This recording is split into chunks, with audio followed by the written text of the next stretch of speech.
Hey, Pete. Hi, Mia. What's up? We're about to record an episode of Share the Load. We sure are. Can you tell us about it? Yeah. Share the Load is a time to reflect on the division of labor within our personal relationships. When it comes to the burden of daily life, how do our evolving views on identity and work determine how we share responsibility? I host this podcast. My name is Mia Schachter. I'm an intimacy coordinator for film, TV, and theater, and a writer and educator in Los Angeles. If you're considering supporting the show monetarily this month, instead I'm asking that you send money to an organization that is directly supporting Black lives or directly to a Black person. There's an Instagram page called The Revolution Will Be Funded, which posts the names and Venmo or Cash App handles of Black individuals in need of financial support. I ask that you consider your beliefs around reparations and take into account that our government is not paying them. This is a direct way to support someone. I also send money to Activation Residency. That's Camera Hakim's ongoing project. They were on the show a few weeks ago. Currently, funds are going to support Respite as Resistance, which is their respite experience for frontliners and activists in upstate New York. If you follow me on Instagram at Mia Schachter, I have a highlight called Donation Recs if you're looking for other options. There's currently merch on my site. Through the end of June, half of shirt sales is going to Activation. So if you want to support Activation and also get a shirt out of it, you can go that way. How else could they support the show? Writing a review of the show on Apple Podcasts is really helpful to direct other people to the show. It helps improve SEO, from what I understand. You can also share about it on social media or directly with friends. Just tell everybody. Just walk around. Everybody you meet. Say, hey, have you heard that podcast, Share the Load? All right, I think we should start the show now. All right, sounds good.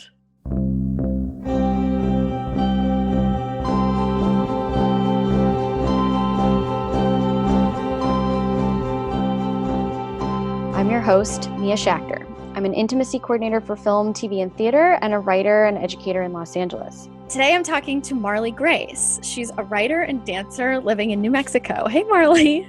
Hi. Hi, how are you doing today? I'm going to ask you specifically today. Yes, thank you. Thank you for asking. Today, I'm a big charter of my menstrual cycle. So as a bleeder, it's like a couple days before I bleed, and I tend to feel a little lethargic. It's hard for me to tap into some of the care routines that nourish me, and I try to just kind of let myself go with the flow of what one might deem lazy or what I deem lazy. But I'm just kind of in acceptance today, and really happy to be on the call with you. Thank you. I'm really excited to have you. You are someone that I have been following since I kind of joined Instagram a few years ago, your personal practice page.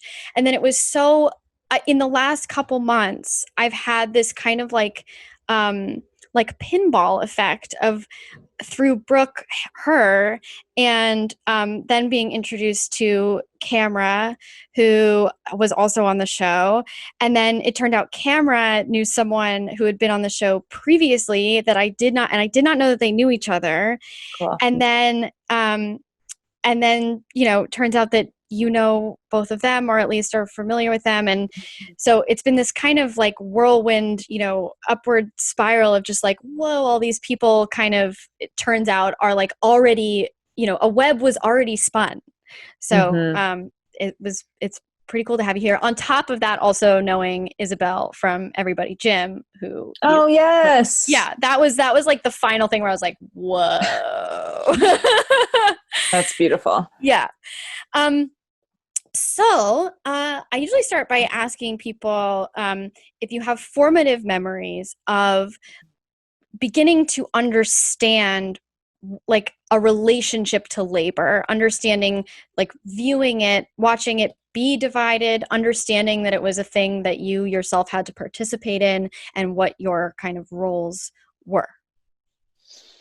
Yeah. I mean, it's interesting coming from, the class background that I come from. I think, you know, and this is like a narrative I'm sort of always trying to like undo or redo in myself, but is this idea that like we work really hard and we don't make enough money. And that's just how it is. And rich people are bad and we are good because we work really hard and can't get ahead. That's like that's part of like worthiness. And yeah, the dynamic of like how labor was shared in my home, you know, I grew up with two parents, a mom and a dad. And, you know, my dad worked full time, my mom worked part time, but there was definitely like, in a lot of ways, they balanced like home tasks and labor and money in a way that kind of reminds me of the way me and my current partner do that, in terms of like, you know, if one person makes more money, maybe they put in more on rent, or if like one person has more energy for housework, you know, that, you know, just looking at the different.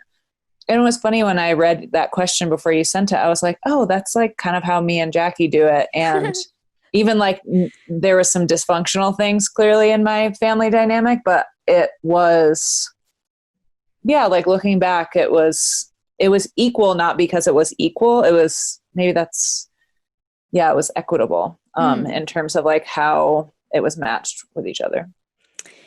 That idea of like equitable over equal, I think, is something that is so significant in like in close relationships, because like, I mean, the way that comes up for me is like thinking in terms of you know, open relationships, right? Where it's like, it doesn't need to be equal in terms of like, you have this many partners and I have the same number of partners. It's really like, how are you getting your needs met and how am I getting my needs met, and making sure that we feel good about our needs being met and not like a quantifiable equality. But of course that's a lot more complicated, right? Yeah. Okay. When did gender make its way into the picture around labor for you? Yeah, it's interesting. I love, you know, gender is something I honestly feel like I didn't like really consciously start thinking about until I came out as being gay. And I mean, I clearly like looking back now, I'm like, oh, I was thinking about that a lot, but it's, you know, a lot of my like coming into myself gender wise and sexuality wise just kind of stopped at some point. And then I sort of went into like a pretty heteronormative, you know, binary existence of how I saw myself and saw my gender. I mean, yeah, when I like look at pictures of me as a child, when I like show my parents, they are like, you were homosexual then. Like, we're so sorry. And clearly like, there's no way to look gay. Like anybody is gay, you know what I mean? But like in terms of like the way I identify with looking gay or feeling gay, it's like when I look at little me with like my bowl cut and my like baggy t-shirt and my like bike shorts. And there's this picture that was recently unearthed of me at probably my 6th birthday party where I am wearing a blue t-shirt with like high-waisted jeans. And I have the biggest smile on my face and I am wearing a tiara and I am surrounded by like 7 girls all wearing like floral dresses. Like I am the little dyke in the middle of these like femmes. Right. And so, yeah, it's, you know, I like my sexuality shifted maybe like 2.5 years ago from really feeling like an ambiguous queerness to like identifying as being gay and being a lesbian. And it's so interesting how literally the second I kissed my first girlfriend, I never wore a dress again. Like I never haven't worn a skirt. I haven't worn a dress. So that's like been a really interesting part of my gender for me to look at, to be like, what happened? Like now I feel like if I were to put on a dress on, I would feel so uncomfortable and out of my body. And I wore dresses all the time when into my late 20s. So I don't know if that answered your question. Those are my thoughts. I'm still like understanding my own thoughts about my own gender. So yeah, no, I mean, there's so much that I want to talk about in there. I'm struggling to keep it like specifically tied to this idea of like of labor kind of as it's like partitioned by gender, because so much of the labor that you do, at least publicly, is like that kind of intangible emotional labor, like self-care labor, you know, those kinds of things that do tend to get like given to or delegated to women. And I wonder if that if you can kind of tie that back to to that connection. I don't know. I don't know if I've ever thought about that, you know, because in a lot of ways, because have been my own boss for so long, I shouldn't say so long, but, you know, for most of my, you know, adult life, I sometimes feel a little disconnected from this part of the conversation, because so much of my emotional labor is coming from like, it's not really being asked of me. Like I don't really have a team or I don't work with other people. I don't work, you know, most people who I work with are either identify as women or non-binary or trans. I don't really I don't know. Maybe you know I don't know. Maybe I'm like, you know about my work. Maybe I'm missing the connect, but I'm like humbled to be like, I don't know if I know. No, that's cool. Yeah, that's great. That's like, you know, living in that nebulous space is like, I think what rejecting like binaries is all about in, you know, in its essence, at least for me, like just understanding that there's like more than two options in the world for anything is like, was like a huge paradigm shift, I think, for me in my life. But then even as I'm saying that, I'm like, well, it's kind of interesting that you then have actually gone to like, you've now identified with like such an extreme, whereas it used to be a bit more nebulous. Yeah. But I think that probably comes back to like choice in it, you know, that there's like actually agency in making that decision for yourself. Yeah. So what is the kind of the work that you do that like comes most naturally? I think the work, I mean, dancing comes really naturally to me. You know, that's what it is what I went to school for. It's what I have a degree in, but it's also what I have just always done since I was very, very small. Like since I can remember, I just, you know, love to dance. I love to make dances. I love to perform dances. I love to teach dance.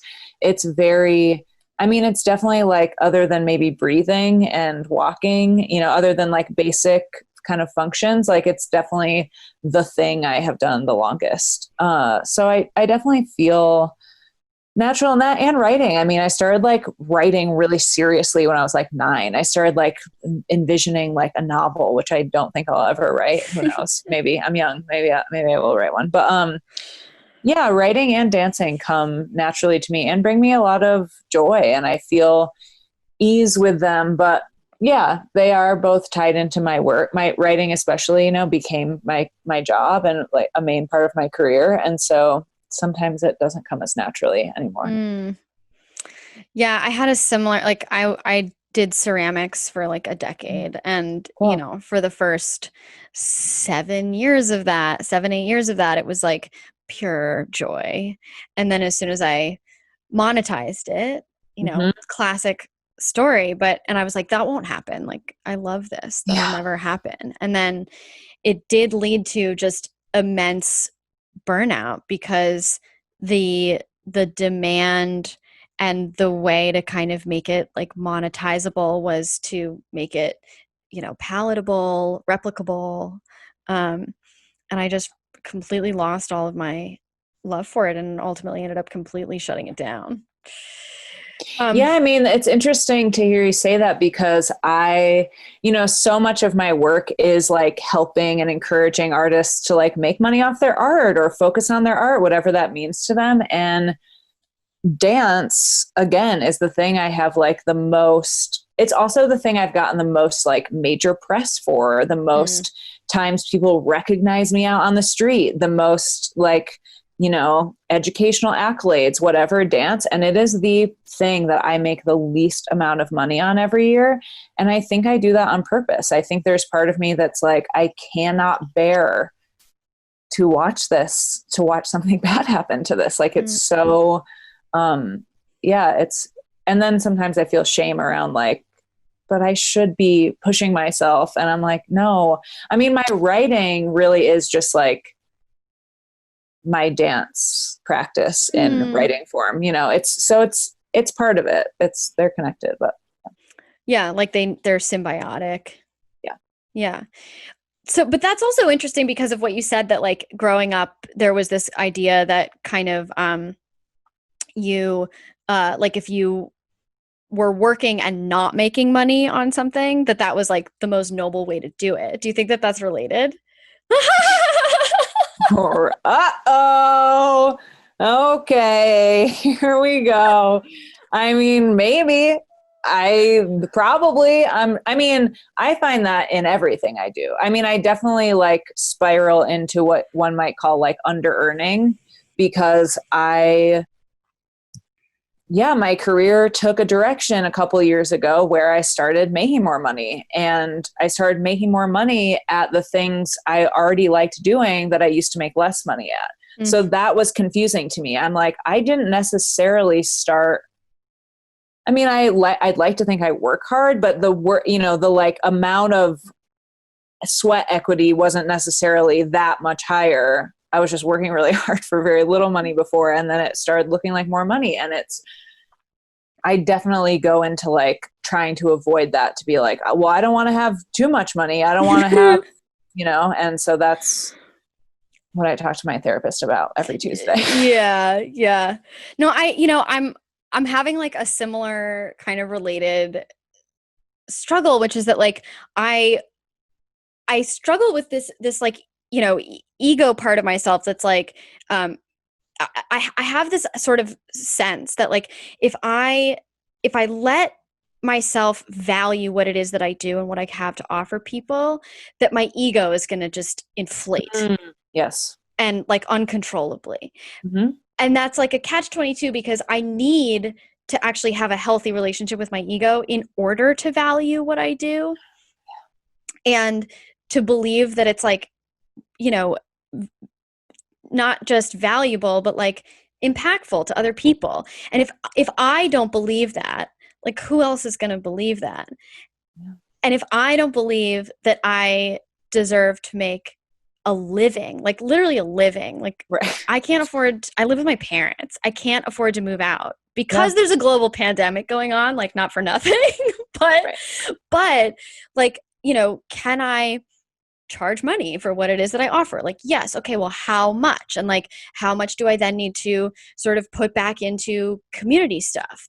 How much is that? And, like there's this whole thing around kind of like Robin DiAngelo making money off of like anti-racism work, right? And like, on the one hand, she's making a pretty big impact on people like my parents and their friends who like otherwise are probably not going to pick up like pleasure activism or, various other books. So like, is reading that like at least something, I don't know where she's putting her money, but anyway, I also struggle with this kind of idea that like, I want to make money off of the work that I do. I think it's valuable, but then am I profiting? I don't know. It's so complicated. Yeah. I mean, I think the one thing I'll just say is like, I remember talking to my therapist recently about like, okay, well, I'm going to donate this much money here and this much here, and I'm going to buy this for me and Jackie's home and X, Y, and Z. And, my therapist was like, Marlee, you're not rich. Like, but to me, having like a certain amount of money in the bank account as someone who grew up, without money in the bank account, I'm like, I'm a millionaire. And she's like, you are so far from a millionaire. Like, you can't necessarily spend the way that you spend or be overly philanthropic when you're not a rich person, Yeah. And of course, like, so much of my work is explaining to people how to be generous without being millionaires, which I'm figuring out. But yeah, it's funny that Yeah, for those of you, when does this come out? What is it? Saturday, June 12th.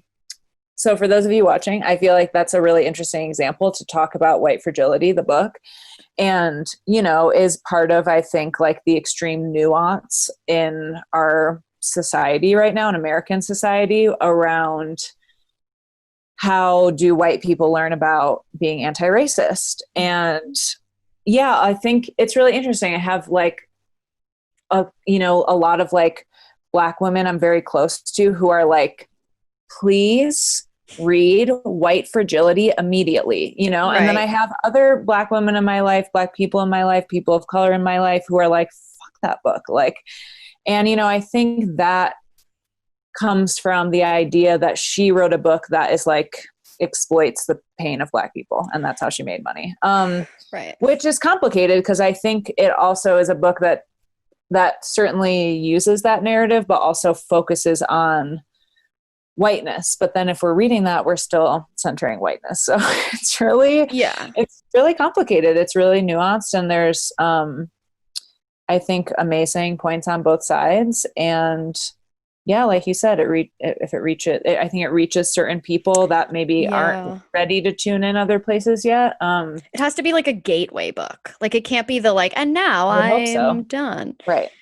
Yes. Yeah. It has to be an entry point if it's going to be used. But it is, I think, actually really helpful as a tool to have conversations about race between white people. Correct. I agree. Yeah. Which I think it's valuable in that sense. It's a super complicated thing. And, we're all figuring out how to kind of put our money, vote with our money, essentially. Yeah. Yeah. Can we pivot to burnout in the revolution? Yes. I'm getting ready to do a whole event about this in a couple of days with some people I admire, but I've definitely been so much of my work is writing about social media burnout and social media addiction so I'm sober from alcohol. And so how do I sort of like translate some of that knowledge and work into my phone addiction stuff? And yeah, I think, especially, it's heightened right now for most people, I think, to just be like over consuming and underacting is something that I wrote on social media the other day, just looking at, and where can I not even think of like new things to share or to talk about when I'm just like consuming for hours on end. And yeah, I really hope that, I want to be, and this feels for me like really important also as a white person, like I want to be resilient and I want to be, that's part of my continued work to dismantle white supremacy and, always be acting from a place of, wanting transformative justice and racial justice. And so for me, like when I notice myself get burnt out, I'm just like, we got to fix that. Like I don't want to go there because I want to be available for my people, for my friends, for my community, for my digital community. So, but here's the thing that people I think are afraid of for a lot of different reasons is like not being active enough, like not saying enough, or not going to enough protests. I had friends who like went to a protest and then that actually like threatened a person one of them was living with who has an autoimmune disorder. And I'm like, this isn't collective care. Like you can't, like, it's okay if you can't go to the protest, like in order to care for people you live with. I think that there's like, we all have to zoom out a little bit to be like, yes, like there are moments to push yourself. Like, are you tired? Are you white? Maybe you should push yourself because, the Black people in our community are really tired and exhausted and grieving and in the streets right now. Yeah, like increase your stamina. Yeah, increase your stamina. I love that.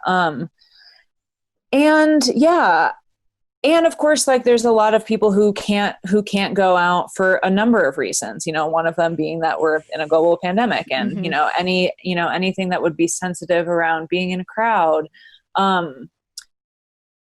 But yeah, I think for me, it's real. And I can only speak to myself personally as someone with like a large following and a lot of people who look to me, is like, it's really important to me to not go into like a performative place. And I also talk a lot about how I think all social media is performance. I mean, it is. We're all choosing exactly what we show to the world. So even if it's totally in line with our visions and our politics and what we want for the world, we're still curating, we're still presenting to an audience.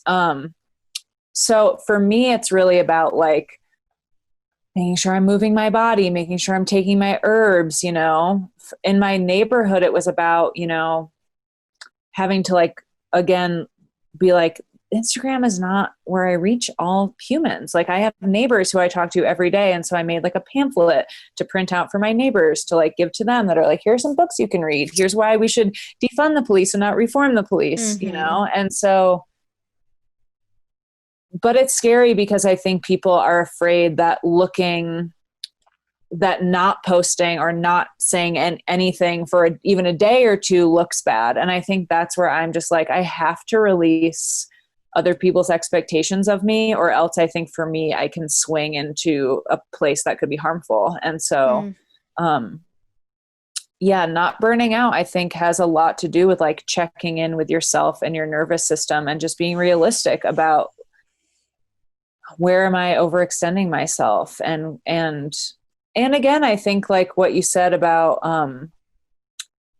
right now more than ever, I'm really, really finding the value of my white friends and talking together about what's going on, talking together about what we should be doing. And I'm encouraged to see my Black friends meeting with each other to grieve, to process, to like, I think that that's a really important part of burning out for everyone right now, to like be with your people. And so that like those groups can work together, right? It's like, we want to like all be working together.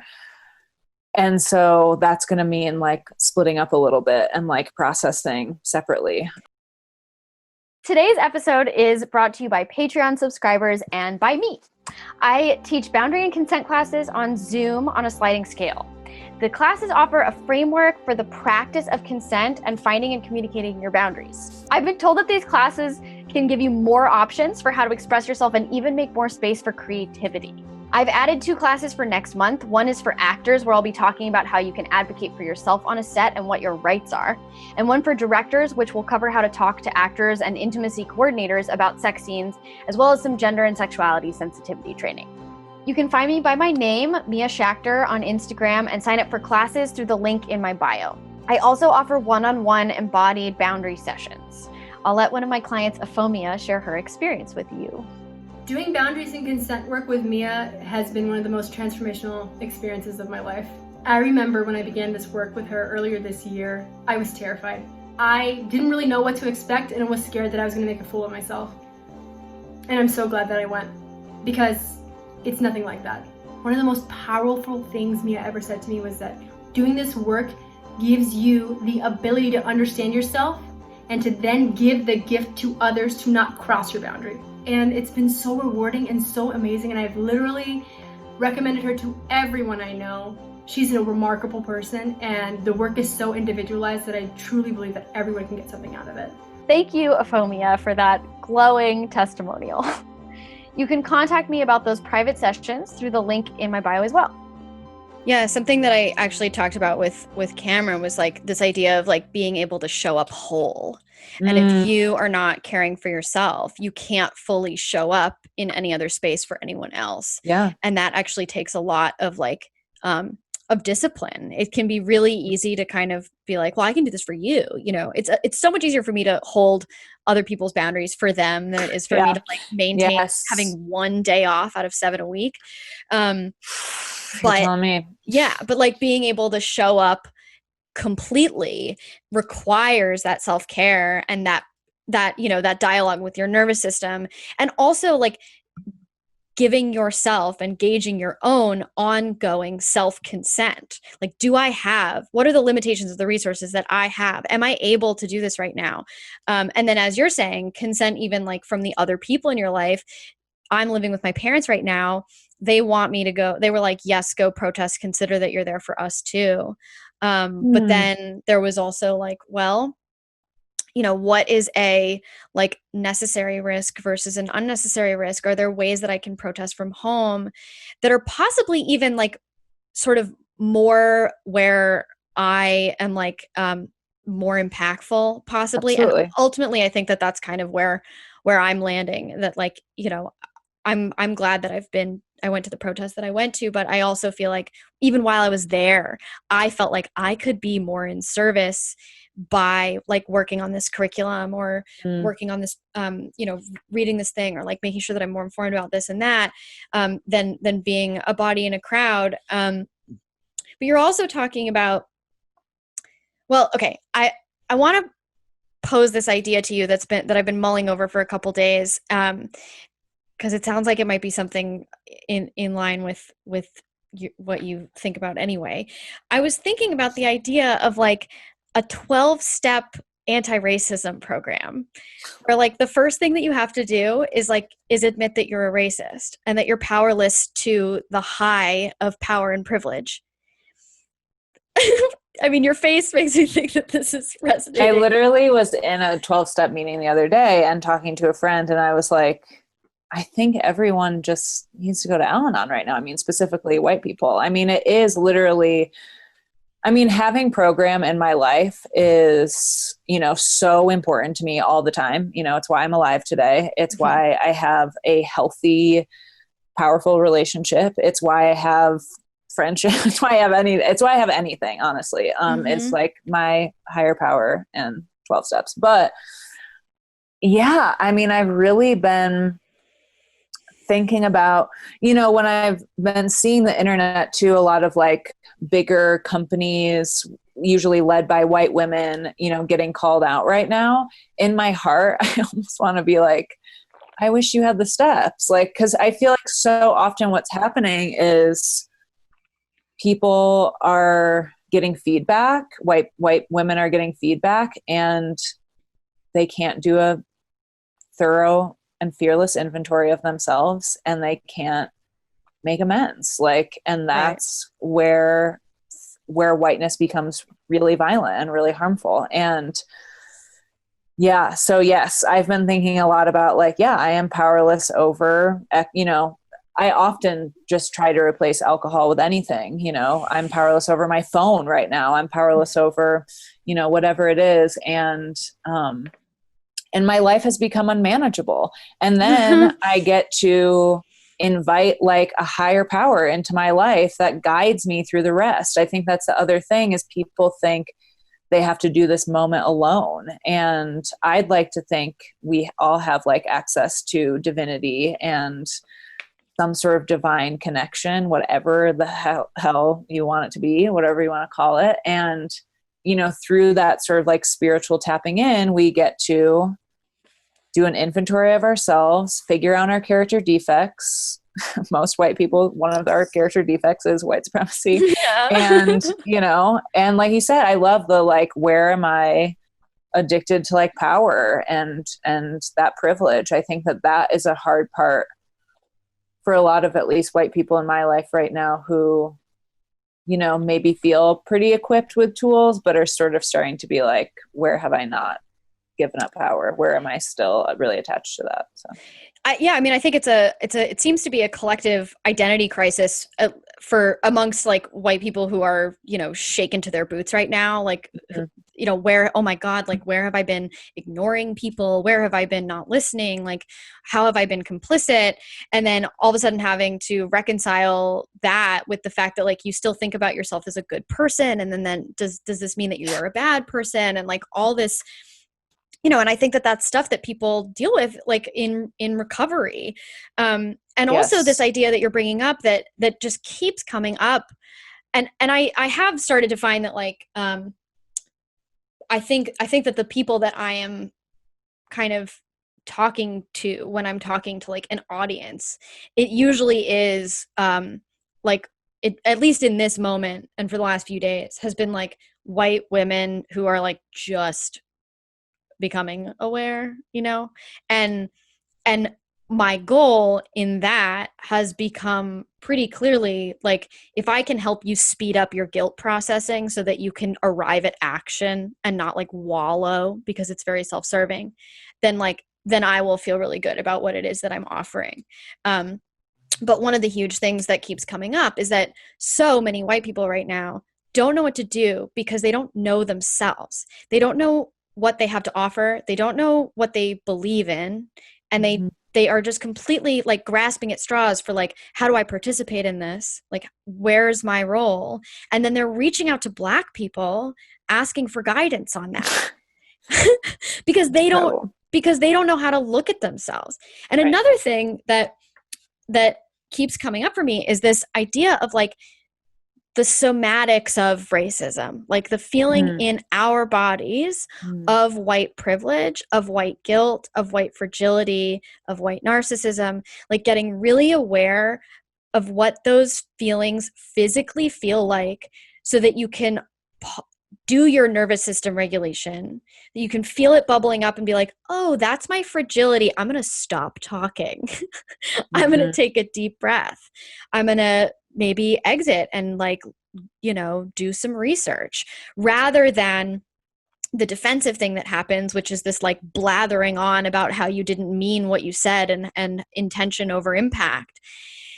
And if people, but now it's blowing. I mean, I'm just talking now about, because what came up then again this morning was like this idea that this is reinforced. We are not aware of the somatic experience of our whiteness because of like medical Western dualism, which is where everything kind of arrives back for me. Anyway, I'll drop that there and you can pick that up wherever you want to. That was a many-spoked wheel. It's interesting. I mean, I kind of like laughed when you said the like white women go to Black women to explain things to them. And it's like that I hope that anyone listening who is white or people who are feeling like new to the work, that might be the most 101 thing that you don't do. But also I've done it in the past. Yeah. And I just want everyone to know that I fuck up repeatedly. And I've gotten really cozy with the feeling of fucking up. Yeah. And I feel like, and that's the other part of, I think, when we are all looking at like our roles right now is like, I was absolutely too late to this unlearning and undoing in my body and in my mind and in my work. And so for me, it's like, when I see other, but it's everybody's role. Like, I think maybe it is some white women's role to yell at other white women, to be like, oh, for sure, hurry up. And that's not mine. Mine is to be like, I was you and it sucked. And I really hurt people. And I don't want you to do that to those people, to people in your life, because, you know, a lot of those people that we harm from not doing this work are Black people, and they're really busy watching their community be murdered by police. So like, we don't want to add to that. And so, you know, and then I worry that I look like I'm being too nice, you know, but I think that's where I try to pay attention to like my real life relationships and who I'm in collaboration with and who I am always lifting up or talking about or working with, you know, whether it's in my newsletter or on Instagram. And I'm grateful for therapy. Also, I'm grateful for 12 steps. I feel like, you know, that's the other kind of like line of thinking that I've been looking at a lot lately is like trauma response. Like, you know, my thing is definitely like, I want so badly to be seen as like worthy and lovable, and like a simple harm done, whether it's around race or a friendship or anything, can really trigger a response in me that's like, I am a piece of shit and deserve nothing and cannot go on. And that's just not true. You can mess up and be totally deserving of love and compassion. And I think that it's missing from the framework a little bit right now, but I hope that continues to be true, and that encourages people to keep showing up. So. Right. That is something that I really did value about White Fragility, was that she totally extrapolates like the good to bad person spectrum from the racist to not racist spectrum. Yeah. So that you're not like, so that you can acknowledge that you are racist, that I am racist. Yes. And a good person. Yeah. And that being not racist or anti-racist and being a good person is not about arrival. It's not about getting to a finish line. It's about a lifelong commitment to that work. Yeah. Yeah. I love that. And yeah, I can't credit who said it, but I've definitely seen people talk about like, you can't be not racist. You just have to be anti-racist. Like there's either racist or there's anti-racist. Yeah. And it's like, yes. I like that. Yeah. Yeah. That's something that, I've been having like really complex conversations with my parents who are in their 60s, about our responsibility. And I think that is a point that I haven't been able to communicate to them. And I thank you for the language. I think that that's something that I can actually use. Yeah. I'm interested in building stamina, and I wonder if that's something, I think it's kind of part and parcel with this question of like, what is my role and like, what is it that I can offer? And those things are becoming clearer to me. Like, I know that my niche, my window is consent and boundaries. So I'm, using that like pinhole into everything and like expanding outward from there. Something that I've realized recently that I am pretty good at is like taking really like daunting information and kind of distilling it and making it like palatable and like non-accusatory. So that's something that I've been working on, like figuring out how that can serve right now. But I do think that it ties into stamina, and it's really easy to ignore the signs that you are burning out because you're trying to build stamina. Can you talk about that a little bit?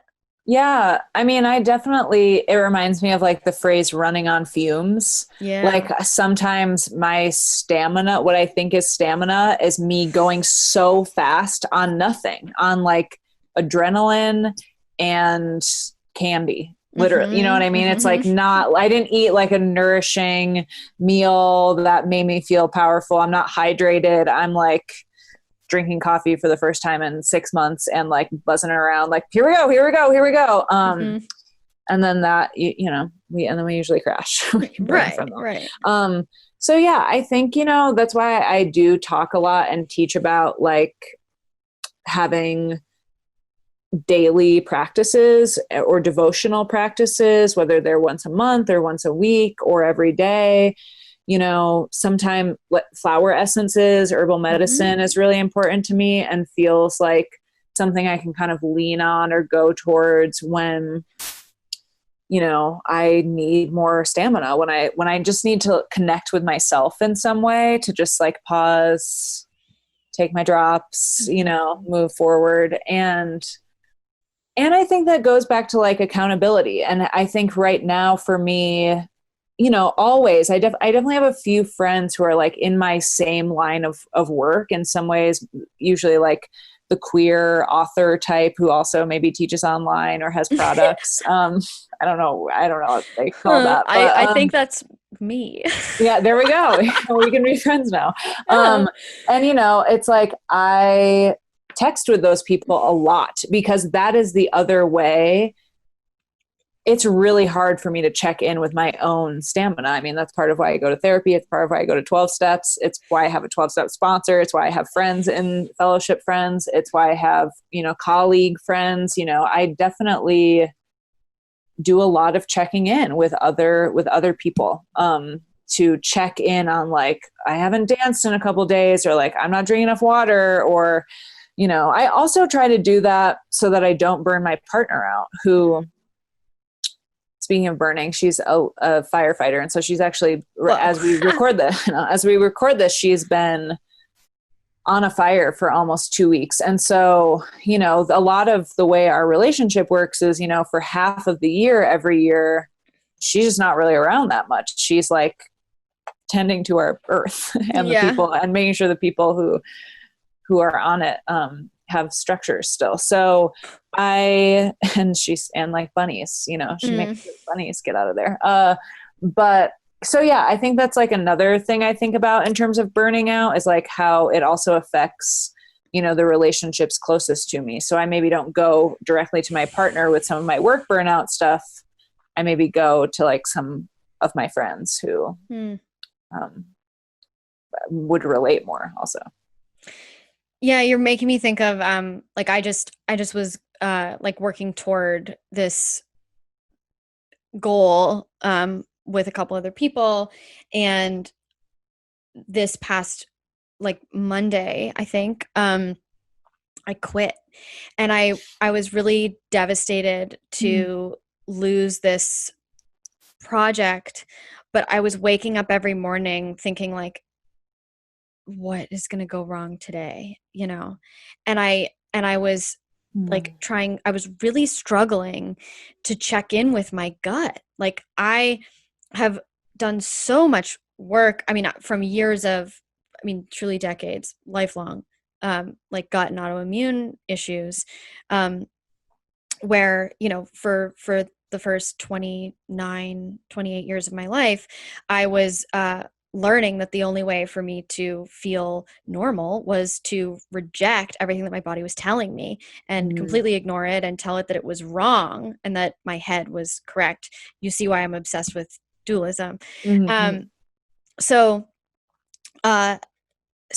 this was a really unusual experience for me, because the whole journey of diagnosis, you know, treatment, recovery, paralleled my training to be an intimacy coordinator, which was all about boundaries and consent. And so they're inextricably linked for me. Like learning how to gauge and trust and hear my own boundaries and other people's is completely related to getting back in touch with and honoring my gut in order to even trust my judgment.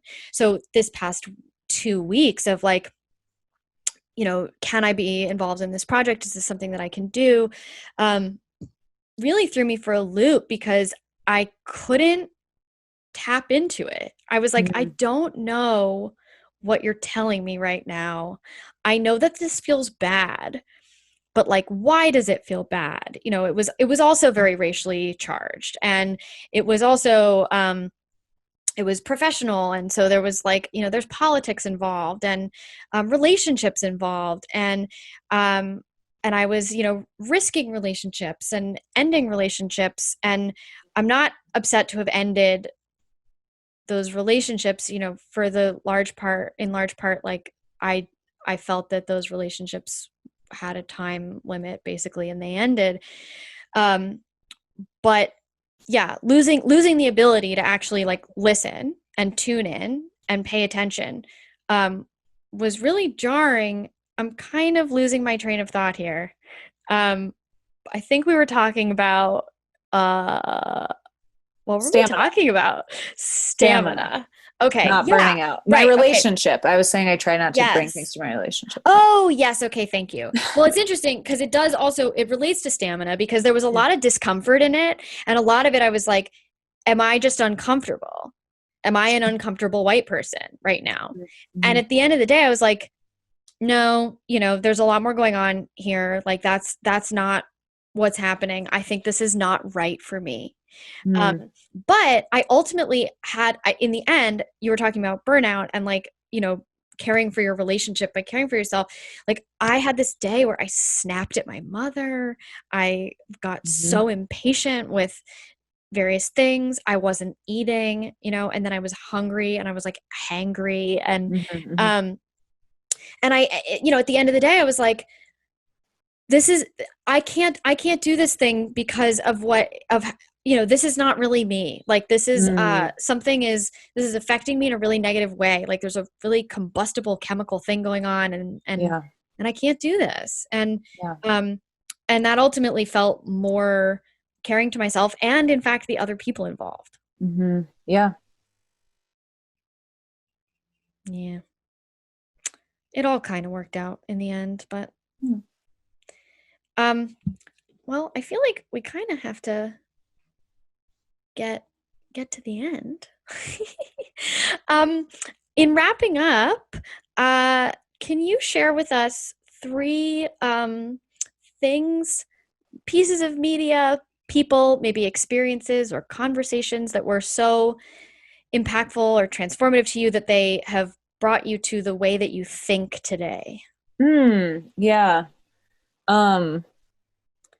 I've really identified Rachel Cargle as my anti-racist educator for the last few years. She's really amazing to me and an amazing teacher and an amazing writer and just a really brilliant mind. And yeah, I feel like I've really watched her bring so many white women into the work. And so, yeah, Rachel's really influential to me. And then I feel like women like Glennon Doyle and Elizabeth Gilbert, who are, both white women, both authors who are in the self-help world. Mm-hmm. I kind of look to them as like models of behavior as white women in the writing world. And I've watched both of them publicly mess up and be really amazing at how they take accountability and like continue to move forward in their public and private relationships with communities of color and Black women. And yeah, I feel like those are 2 people I kind of look towards to be like, cool, I would like my behavior to like model that. I would like to like do the inner work so that, is easeful to me. Maybe about 2 artists. Lukaza, Branfman-Verissimo is an amazing artist to me, and Ellen Rutt is an amazing artist to me. Those are 2 of my favorite artists, so maybe people can check out both of their work. I feel like there are 2 people who, who like the way that they make shapes and use text and make art in the world reflects how I want to be in the world. Yeah. Cool. And where can people find you? You can find me in a tiny town in New Mexico if you look hard enough. My Instagram is Marleegrace with 2 E's in Marlee. If you like watching dancing, you can go to Personal Practice.